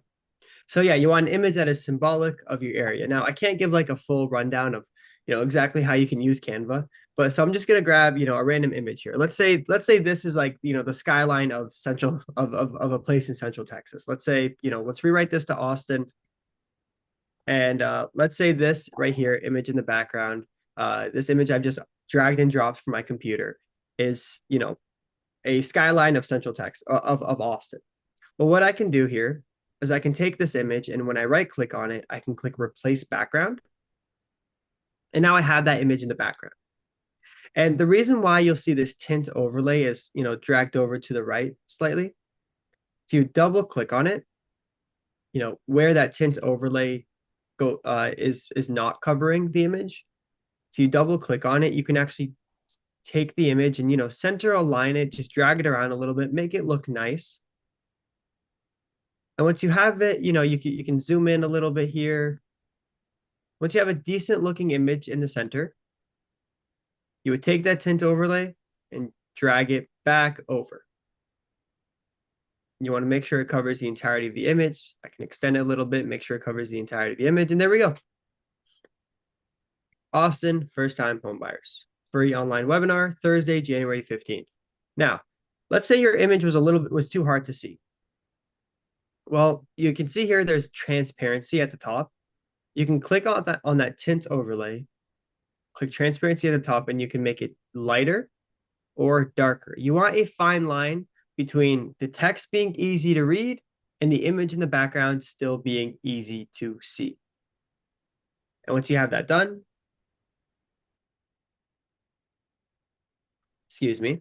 once you have that done, you're going to click share, download, and you're going to download your image in a PNG file. Once you have your Canva image downloaded, you can move on to the next step. That next step being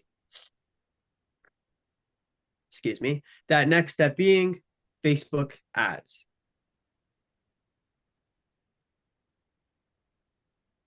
So we have created our ad creative in the Canva template. We're going to move on to the next step now. We're going to do a quick recap and move on to that next step. So to recap everything we've covered so far, we have created a business manager, created a Facebook ad account and page, created a Facebook pixel or data set and installed this into our CRM's website. We used Canva to create our ad creative, our ad image. And finally, we are going to create a Facebook campaign. So setting up and launching your ad campaign. First thing you have to do is you have to open your Facebook ad account, and then you're going to click create a new campaign. And again, guys, we're still taking our notes here. We're still note taking. We want to make sure we are taking detailed notes on the campaign structure and exactly, the little tips and tricks I give when creating a campaign. So when you create a Facebook campaign, you get a pop-up on your screen and you get some options. You'll see these options on the left-hand side. You'll see new leads campaign, new leads ad set, and new leads ad. These are the 3 different levels to a campaign. So a Facebook campaign has 3 levels to it. You have the campaign level, the ad set level, and the ad level. The campaign level is where you set the objective of advertising. It is denoted by one folder. So this is where you'll edit some general settings. This is where you'll choose your ad category. This is where you'll choose the name of the campaign and the objective and the type of campaign that you're launching. You then have the ad set level. That is denoted by 4 squares. And that's where you set the tracking and targeting options along with the budget of the campaign and the start and end date. Finally, you have the ad level. That is denoted by 1 square. And that is where you set all of the creative options. So this means your images, this means your text options, your headlines. This means where do the images go, that being your website. We're going to input the link of your website in there as well. That is the 3 different levels to your Facebook campaign. To recap, again, we have the campaign level denoted by a folder. You have the ad set level denoted by 4 squares, and then you have the ad level denoted by a single square. Okay, so when you create a Facebook campaign, you get taken to the screen here, and you are first going to name your campaign. You're going to edit the name of your campaign. You're going to name your campaign. A good naming structure is based off of the date of your webinar and then the topic of your webinar. So you can see here, campaign name is April 24th, 2025, home buyer webinar.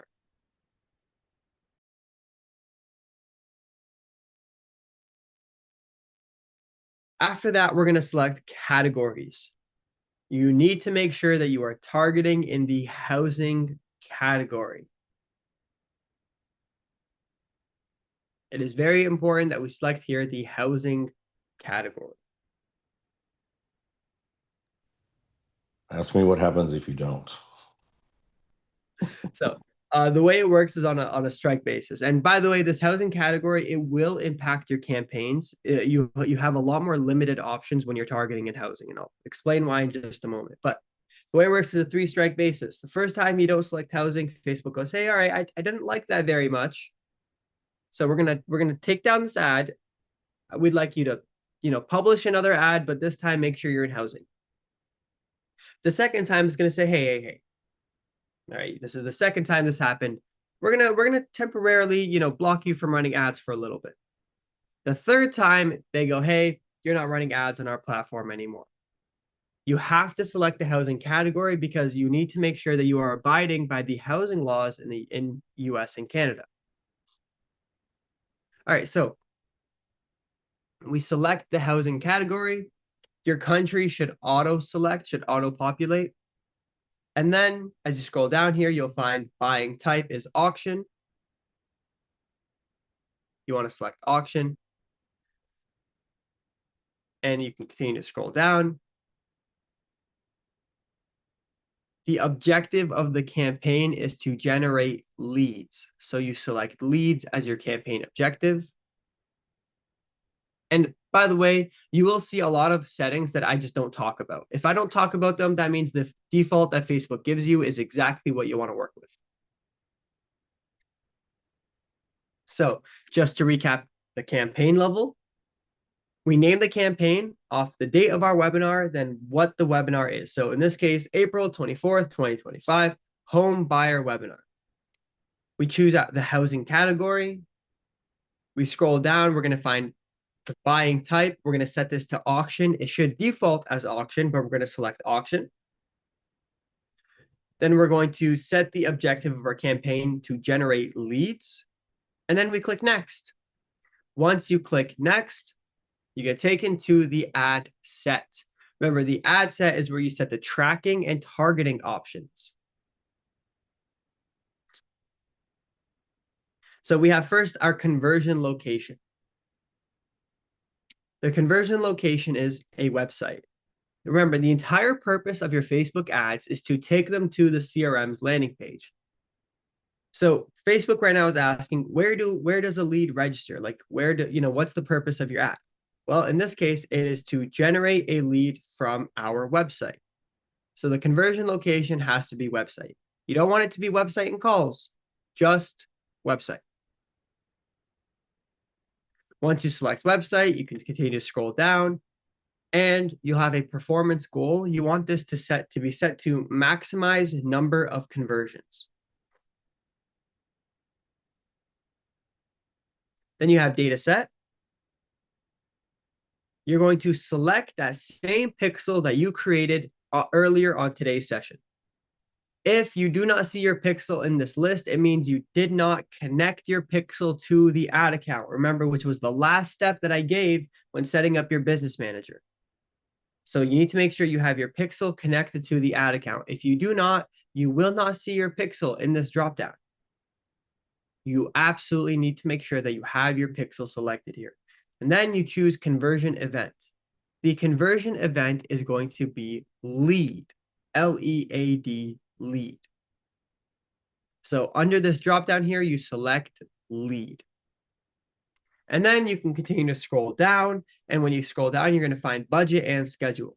You're going to set a lifetime budget of your campaign. You can do $350,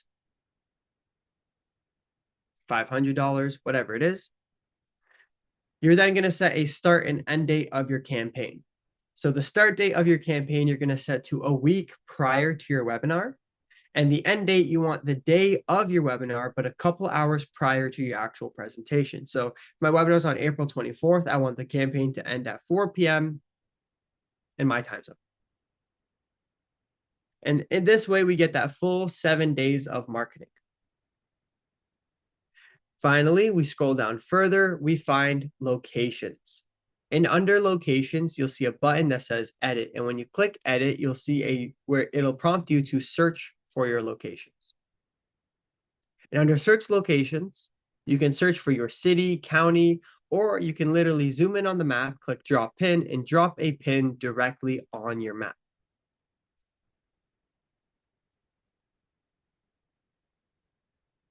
You can drop as many pins as you want, but you'll notice that each pin has a minimum of a 15-mile radius around it.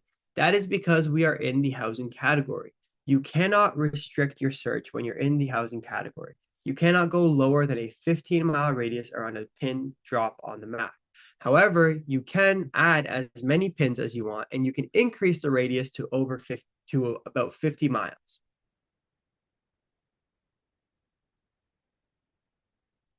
All right, to recap the ad set, so I want to make sure everything we've talked about so far. Conversion location, website. It's not website and calls. It's not website and instant forms. It's just website. You continue to scroll down. You have a performance goal set to maximize the number of conversions. The data set, you're going to make sure this has your webinar pixel selected. If it does not, again, it means you did not connect your pixel to your ad account. You need to refer back to your notes a couple steps ago where I showed you how to connect your pixel to your ad account. The conversion event is lead. Lead is the event that happens when somebody registers for our webinar. We need to select lead under the conversion event here. We then continue to scroll down where we find budget and schedule. We are going to set a lifetime budget of $350 or $400 or $500, whatever it is for your first webinar. We then have a start and end date. We need to make sure our campaign does in fact have an end date. The start date is going to be the day, like ideally 7 days before. The end date is going to be the day of your webinar, but a couple hours prior to your presentation. And then we have audience.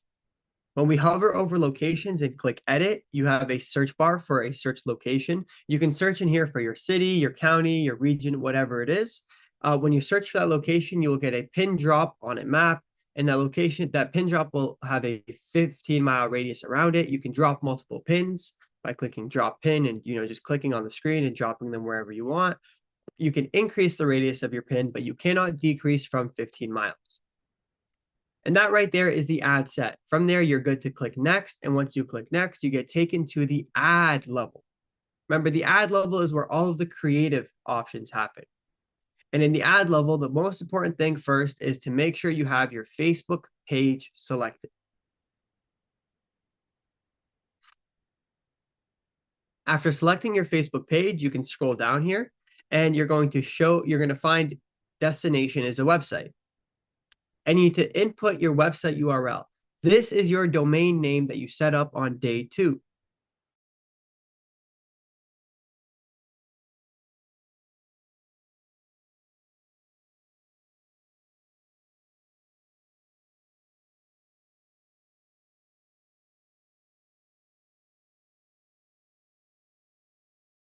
For browser add-ons, you need to make sure this is none. You don't want to call, you don't want Instagram Direct or anything along the lines. This just needs to be none. Display links, you also don't want to fill this in either. As you scroll down, you're going to find Add Creative, and you're going to click Set Up Creative, and we're going to select Image Ad. Now, if you have a video ad, like if you purchase the video ad content that we have available inside of school, you can select Video Ad.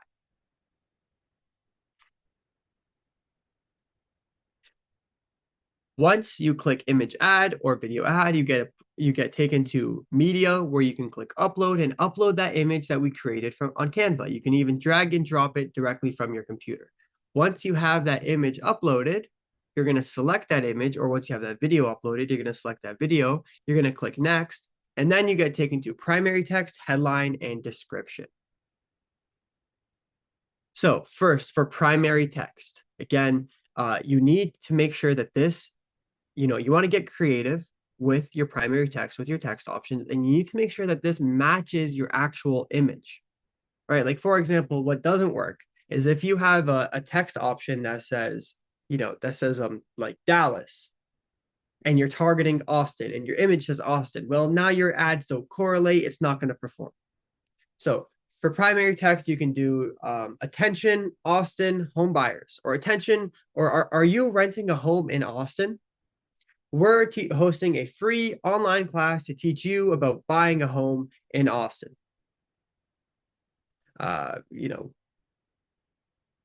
You can write something like, the class will be hosted on Thursday, January 8th at 7 p.m. Central Time. Register for free by clicking sign up, or save your spot today. All right, so that's going to be your primary text. Your primary text, you want your ad creative, and you want to extend it essentially. You want to elaborate more on exactly what it is that you're advertising. So in this case, again, your first line is going to be your audience call out. Are you currently renting in Austin, or are you looking to buy a home in Austin? Or attention, Austin home buyers. We're hosting a free online class to help you in buying your first home. We invite you to join us on Thursday at 7 p.m. or Thursday, January 8th at 7 p.m. For headline, you want to keep this short and sweet. Again, to kind of summarize what it is that you're advertising. In this case, free online Austin home buyer class. The description is optional. You do not need to add a description to your ad, but if you were, you could do something brief and short and sweet, register for the free online class, whatever it is. And finally, call to action. You want either learn more or sign up. Once you have all of those details filled in, you click next. And once you click next, you can click publish on your campaign, and congratulations, you have launched a Facebook campaign. All right, I'm going to recap everything we've covered so far, and I'm going to hand it right back over to you, Bradley. So just to recap everything, we have created a Facebook Business Manager. We created a Facebook ad account and page. We created a Facebook pixel and installed this in our CRM's website. We used Canva to create our ad creative, our ad images. And then finally, we created a Facebook campaign with all of those assets that we just created. We're using those assets now. We created a Facebook campaign with a $300 to $500 budget. We are all done. And just before I hop off, I want to again just refer back over to that checklist that we created for you. At this point in time, you would have everything from here filled in. And now you're all about hosting your webinar. Bradley, I'm going to hand the floor back over to you. Okay, amazing. All right, so what we're going to do now is we are going to like kind of rise above our business by about 10,000 feet. And we're not going to think about our businesses as agents or as loan officers. What we're going to think about now that we have these new tools to advertise and to get our message out there and to fill our funnel, we're going to think about what do the numbers look like on this. Okay, so we're going to do a little bit of math. We're going to think like a business owner in terms of doing the return on investment, ROI calculator. I want to teach you guys some other like KPIs that you want to keep a real handle on. We'll go over those. Let's go ahead and put them on the screen. By the way, if you have not tested out the ROI calculator that Mo and the team built for you in the day one resources, I highly suggest that you go over there and take a tour through that, because it helps you to kind of demystify, hey, if I put $1 in this machine, how many dollars should I expect to pop out? That's return on investment if I build the webinar funnel as Mo and Brad and the team have instructed me to. So let's do a little bit of exercise here. So we're going to try to calculate return on investment based on what we've spent. So we're going to use a sample scenario. Let's say that we used a webinar to attract buyers. Well, what we know is that buyers have about a $5 cost per lead averaged out across the year across the US and Canada. If we have $500 that we spent on those ads, then if our ads were good, then what we should see is about 100 registrants. So now we have a $5 CPL. Please write that down. CPL. This is how marketers refer to their cost per lead. Now, let me break your heart. Not everybody, common sense here, is going to show up to the webinar who signed up for the webinar, right? You're going to get a lot of text messages like 5 minutes before. Say, hey, I forgot we have church tonight. Hey, I've got to work late, etc. So not everybody can make it. But if you do your reminders like what we've told you to, and if your ads were slow, loud, and clear about what they're attending, and what you should see is an average gross show up rate, which means they showed up for part or all of the session, or they watched it on the replay, like they saw your show. We should see between 50 and 60% gross show up. Okay. Now that means that it cost us $8 to actually put your show in front of a set of eyeballs, to put a butt in the chair. Yes. So now that's our cost per attendee. Not everybody who comes to your session is going to book a call with you. So now we're talking your attendee to appointment conversion. What does it cost you per appointment? So if you have a 20% conversion, which is pretty solid, it means that you're doing a good job. Is there room for improvement? Can you beat 20%? Yes, you can. But if you're below 20% for more than 1 or 2 webinars in a row, something's going on. You're probably going too long. Your slideshow is not compelling. You need to stand up. You need to try something different, right? But if you have a 20% conversion, that puts 12 appointments on the board. So now we have a cost per appointment of about $41. Okay. Now, that results most often in around 1 to 2 deals. And we measure that over the course of a year, 1 to 2 closed transactions. If you get 2, here's how it typically pops off. You're probably going to get one that pops really quickly, and then you're going to have one that's more of a project, right? And so you got to help them clean out mom's house and do all of those things, and then we get a deal in 6 months. So when we look at our CAC, which is this final KPI, CAC, client acquisition cost, what does it cost for me to put that closing on the table? Then we have, if we got 2 transactions, a $250 CAC. If we got 1 transaction, we have a $500 CAC. And so if you take these numbers, if you go to the ROI calculator in day one school resources, you can see, okay, if I put this type of avatar, this average cost per lead into the machine with this many dollars of advertising budget, and I do a pretty good presentation and I do my reminders, what should I see come out of the bottom of the funnel? And you'll see those average, what do you call them? Return on investment numbers. All right. So for those of you who need more hands-on help and for us to set all of this up for you, train you, and attend your webinar with you, don't forget that we have a private inner circle program, which will be taking on 7 more highly motivated people because 5 spots have already been taken. Now, my mentor, Brad Vanderwall, made a massive impact, made me turn a huge left turn in my life. Thank God he did, by showing me the webinar, by sitting alongside me and helping me actually implement this and do it the right way. He made a massive impact on my business, and I want to be the guy to help make the same kind of impact for you and your business.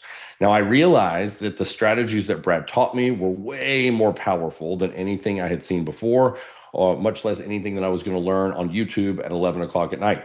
This is why we built this community of incredible real estate and mortgage professionals who are taking back control of their schedules and taking back their control of their freedom, attracting home buyers and attracting sellers instead of constantly chasing them, and establishing trust and authority instead of all those gross, cringy sales tactics that you and I have been taught to use for decades that don't really work anymore, by the way. Now, if you haven't already booked a call with our team to apply for the Inner Circle, I'm going to encourage you to go and do that now. So click the link in the chat to apply to see if you have what it takes to join the Inner Circle program and do this at a high level. Now, it is giveaway time.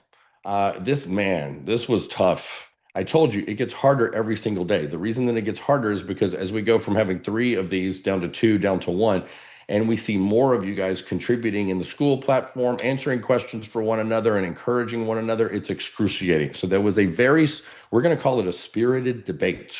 There was a very spirited debate here today about who should get this. And so this was really difficult to decide. But the last $300 Facebook advertising credit is going to go to Kenny Heaton. If Kenny's in the room, let's go ahead and congratulate Kenny. Man, you earned that one. I appreciate you. We appreciate your contributions, and you've made the challenge better for other folks by encouraging and answering questions. So thank you very much.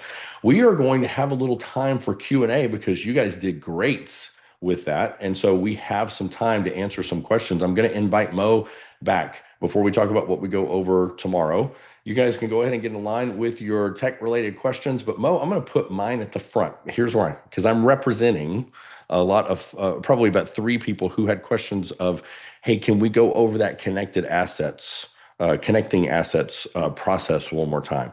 So could we rewind to that for a moment? I'm going to take screen share off in case you want to share anything. But I want to go down to like, okay, what do we do once that pixel is created so that we can actually set it up and glue it to our website? Absolutely. Absolutely. Let me just go back a couple of slides here and we'll talk about, so after creating our pixel, under data sets and pixels, we click add. And when we click add, we're going to name our pixel, your name dash buyer webinar pixel, or your audience type webinar pixel. And then we click go to events manager after clicking create. Now, when you click create, you might get a different pop-up that says connect your pixel to an ad account or something along the lines. If you see that, even better, in fact, you're going to select your ad account or other business assets. There's an option there. You're going to select that and you're going to select the ad account that you just created and then click create. Regardless of which, you need to now go to the events manager. All right, so you will get an option to go to events manager. This might be a little blue hyperlink on your screen somewhere in small text, but it will say go to events manager. It may not be a big blue button like this, but you will have a button that says go to events manager. Once you click go to events manager, you're going to get taken to a different page where you'll find a button for set up meta pixel. And when you click set up meta pixel, you'll get taken to another page where you need to install code manually and then click copy code. So go to events manager, set up meta pixel, install code manually, copy code. Once you have that code copied, you're going to go into the CRM, sites, webinar funnel. So CRM, sites, webinar funnel. And at the top, you'll see settings. So there'll be steps, stats, sales, security, events, and settings. We need to find the settings. And under head tracking code, we need to paste that copied text under head tracking code and then click save. All right, now, if you saw the go to events manager pop up, but you didn't see the connect assets button, that's okay. We're going to go back into the business manager and we're going to just simply click on our pixel and we'll see people, partners, and connected assets. We need to select connected assets and we need to connect assets. we get another pop-up on our screen where we're going to select other business assets. We're going to select our ad account and then click add.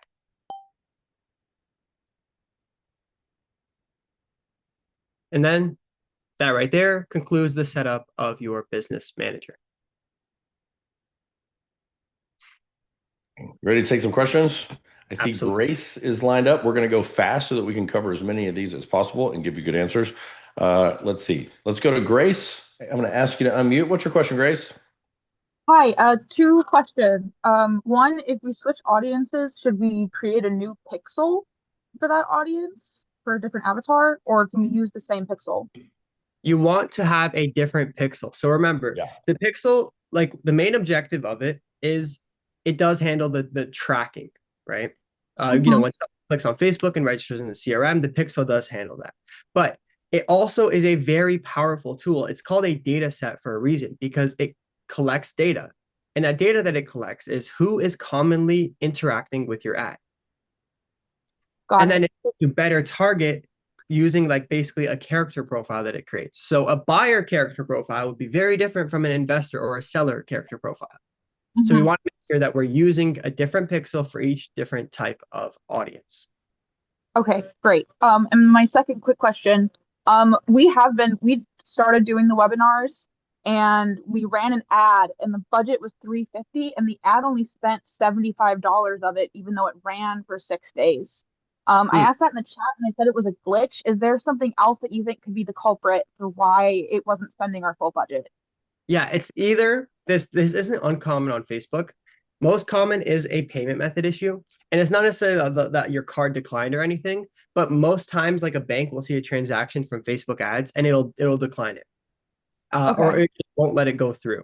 And if Facebook sees that, it's more likely to spend less of your budget, right? So like your campaign, the biggest interruption in a Facebook campaign is always a bank.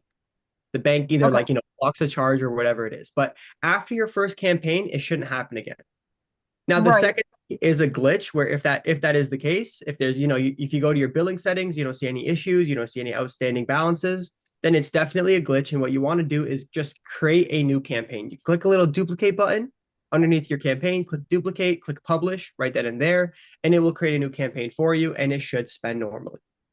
Bless. Okay, awesome. Thank you so much. I screwed that up one time. I put a really aggressive like cost per result target on there. And so it didn't spend. And then you told me not to, and I did it anyway. Alex isn't going to do that because Alex is going to ask better questions than I did. Alex, and he's going to be a better listener. Alex, what's your question?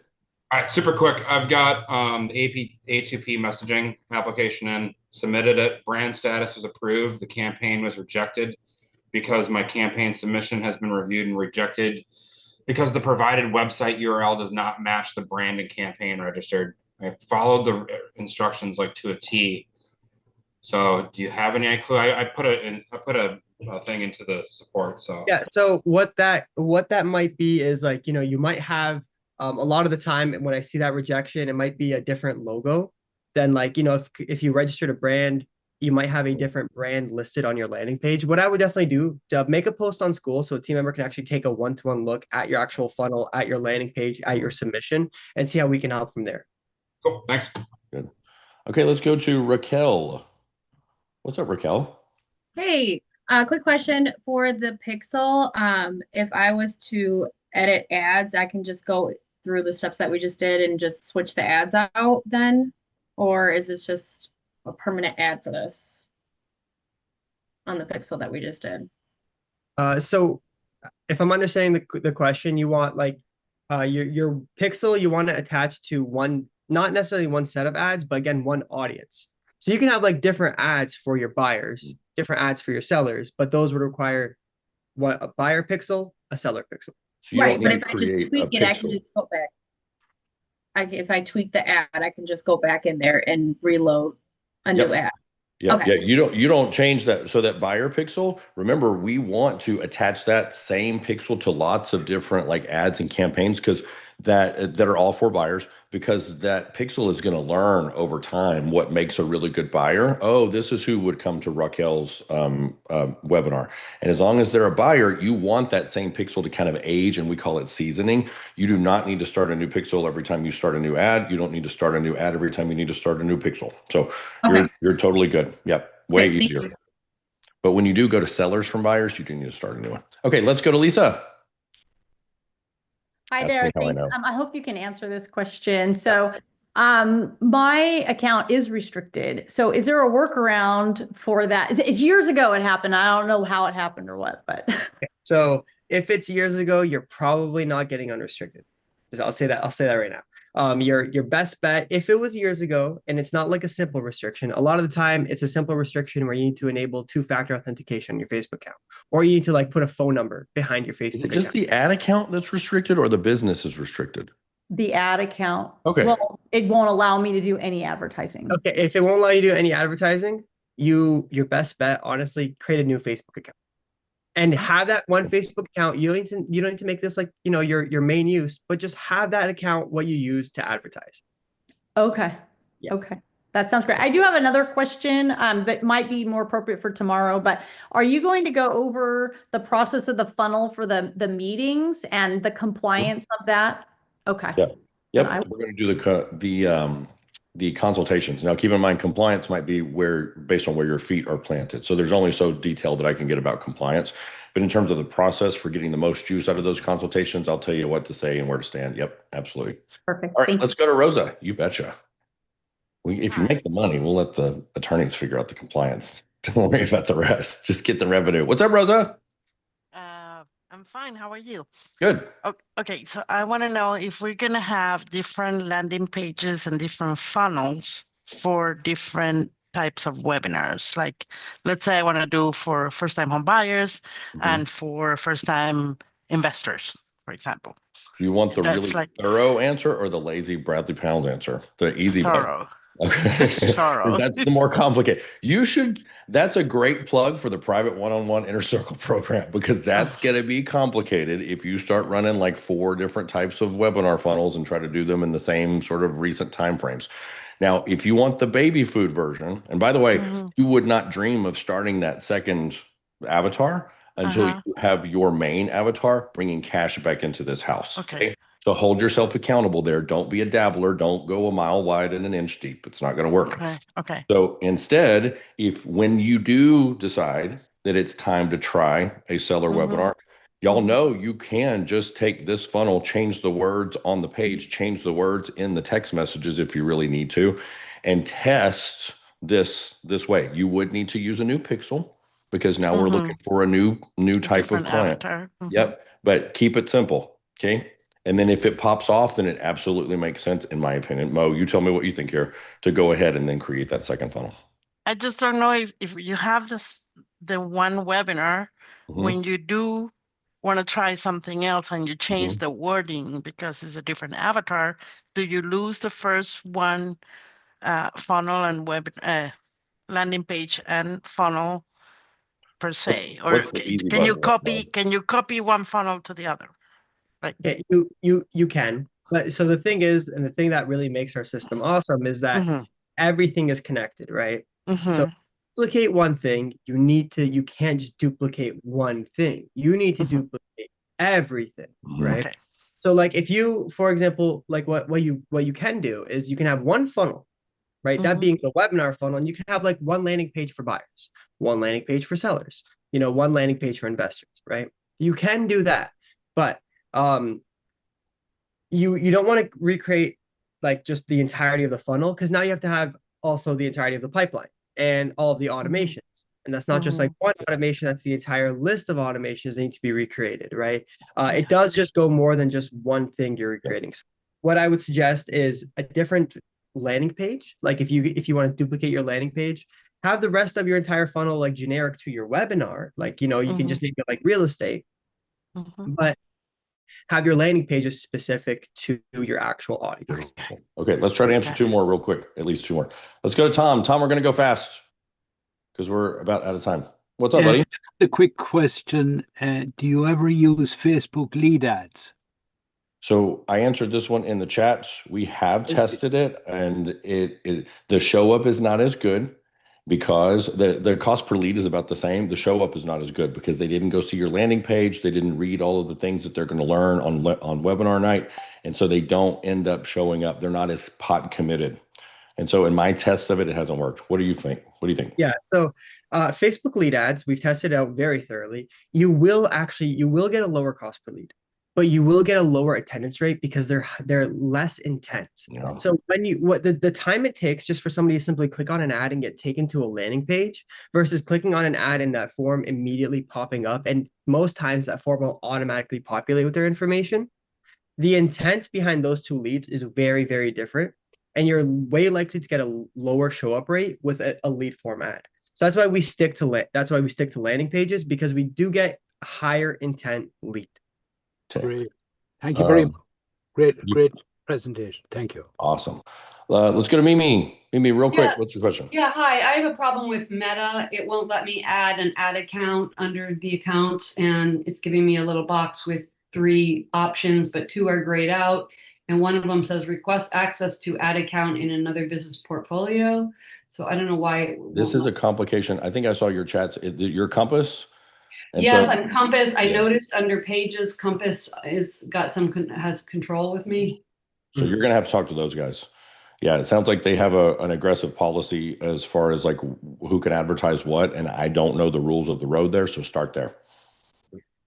Okay, so I shouldn't click this request access to ad account. I mean, you can click it, and if they give it to you, then that's great. I think it's going to be more involved than that. But yeah, you would want to see what their social media policy is, and like if you want to advertise something, who does that have to go through? That's one of the challenges with a big outfit. All right, let's go to Jatinder. Jatinder, I'm going to give you one more second because we got to move on. Okay, let's go to Howard. Howard, I'm going to ask you to unmute there. Okay, it didn't work. There we go. There we go. What's up? So a couple things. One, I also have my account is restricted. What account though? Is it ad account, your business, or your personal Facebook? I can't do anything based on Howard. The business. Okay? It's restricted. And then do they tell you any reason why? Because in 2021, I had some marketing people do stuff, and I guess they didn't do it right. Yeah. So there is different, just for everybody here, this is really good info. There is different types of restrictions that you can have on Facebook. You can have a personal account restriction, an ad account restriction, or a business restriction. Personal account restriction, a lot of the time, you just need to like enable 2-factor authentication or put a phone number behind your account, and you're in the clear. But if this restriction is because of advertising, and it's been like that for over a couple of months, that means that you cannot advertise off of that account anymore. Like Facebook is not lenient with that. And your best bet right then and there is to create a new account. So when I create a new account, it's going to have nothing in it. Yeah, but that doesn't matter so much because you can get access to your page from that new account. You can use the exact same page. You can get access to it. You can create a new business manager and advertise. And you can keep that new account just for the sole purpose of advertising. I've done that. I currently do that, and it works great for me. Got it. And then I know you went over the economics of starting off with $350 to $500 on ad spend. Does the logic work that once I'm good at this, if I make that $1,000, it's going to double the numbers? Yep. But you wouldn't go directly from 500 to 1,000. You would sort of nudge it up a little bit because you don't want Facebook to go like, oh my gosh, I've got all this new money. Let me force it into the system. You want to make sure that Facebook sort of keeps that good cost per lead versus just spending willy-nilly, showing it to people who aren't going to act. And so the answer is yes. Once it starts to work for you, you do dial it up and scale it, but you would do it maybe like 10, 20% per week or per webinar. And then until you get up to where you want to be. And if I can add one thing here, do not avoid increasing your budget after your ad has already started. So like a lot of see a campaign. I like that you're laughing. Just take this and throw it. That starts off with like that's what you're doing, yeah. Right, you can start off with a $300 budget and see you're generating an amazing cost per lead. So go, okay, I'm going to bump it up to 500. And you're going to see that your cost per lead is also now bumped up a lot as well because Facebook now sees I have more to spend in a shorter time frame. So they're way more likely to just recklessly spend your budget. Yep. Rather than hand the floor back over to you. Well, Mo, that was awesome. I'm sorry. I know I still see that we have some just a few hands up. We're gonna have a supersized Q&A tomorrow. So if it's